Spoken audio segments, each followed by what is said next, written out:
Hi there, hello and welcome to the video and welcome back to return viewers. You're watching the Christchurch Review of Books and I'm Kerry. Now I'm coming to you again in Scary World of 4K. It is Saturday the 30th of May 2026. Usually I'd be doing a book haul this weekend, but I'm a little disorganised at the moment. Too many things taking up my time, and I just wanted to get a couple of videos uploaded this weekend to make up for the pause that has been on the channel recently. So I think it's been 4 weeks since I did a last video, and I'm sure the YouTube algorithm is very upset at me. So, kick it off. I'm just going to do a couple of quick and ill-prepared reviews, I suppose. And the first one today is this book, The Art Thief by Michael Finkel. Now, I haven't read anything else by Finkel before. Apparently he's a bit of a journalistic writer who's had a lot of acclaim for his kind of like personal involvement with his subjects. So let's leave it there. The Art Thief. Now, this is the story of one Stéphane Breitwieser, a French national who, along with his girlfriend Anne-Catherine Klein-Klaas, I hope I'm pronouncing those right. I am reading them, so because I had them put up on the screens in case I forgot these names. So anyway, basic premise: Stéphane Breitwieser and Anne-Catherine Klein-Klaas were a couple of very young people in the 20s who, in the late 90s to early 2000s, went on a bit of a crime spree in Western Europe. Their target in particular, fine art. Stéphane, bit of a narcissist, bit of a iconoclast, bit of an unusual person. We follow his from his childhood, where he spent a lot of time with his grandfather, and he and his grandfather used to hike along the sites of ancient battlegrounds and so on in Europe, and finding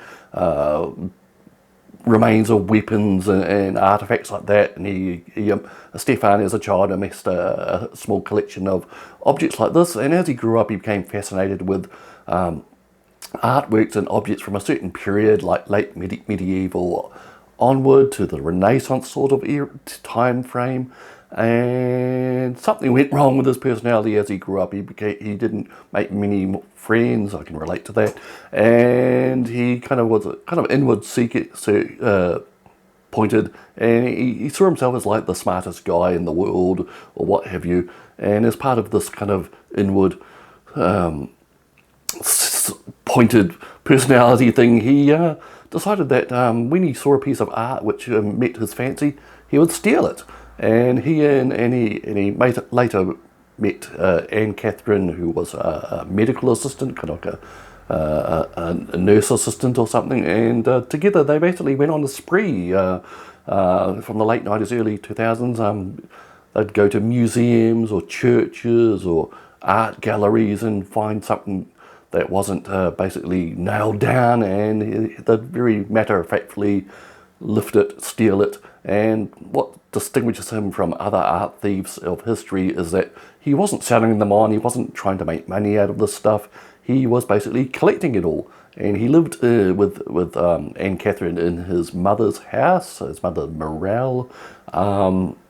There's all sorts of family disturbances going on in this guy's past, and he lives with his mother, and he and his girlfriend have an attic room, and they basically filled this attic to the gunwales with these artifacts which they stole.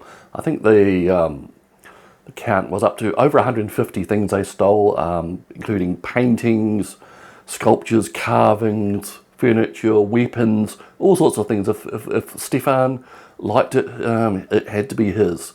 And so they went on this crime spree for several years, and they started to get caught and then released, and with minor fines and what have you. And then slowly but surely, police in like Switzerland, France, Belgium, whatever, realised there was a pattern. There's similar things happening, and people started to notice this couple were in the vicinity of several of these thefts. And eventually the law caught up with them, and Stéphane got basically caught, remanded, put in prison, sentenced to years or whatever, and he always got quite light sentences, but I think he was tried in Switzerland, then he was tried again in France and maybe elsewhere. I can't remember the exact details. It's been several weeks since I read the book. But he basically had to admit to his crimes. But the thing is, when he was first arrested, well, not first arrested, when he was first arrested on serious charges, the artworks in his attic room mysteriously disappeared, and the full details of what happened to them is still not known. The major theory is that his mother, upon learning of his arrest, basically went up to the room, gathered all the artifacts together. She dumped quite a few of the physical sculptures, weapons, carvings, what have you, in a canal nearby and several other waterways within a 100 kilometres or so. But the bigger loss is the paintings. Accounts vary of what she supposedly did. Some said that she ripped the canvases off the frames and put them down the garbage disposal unit.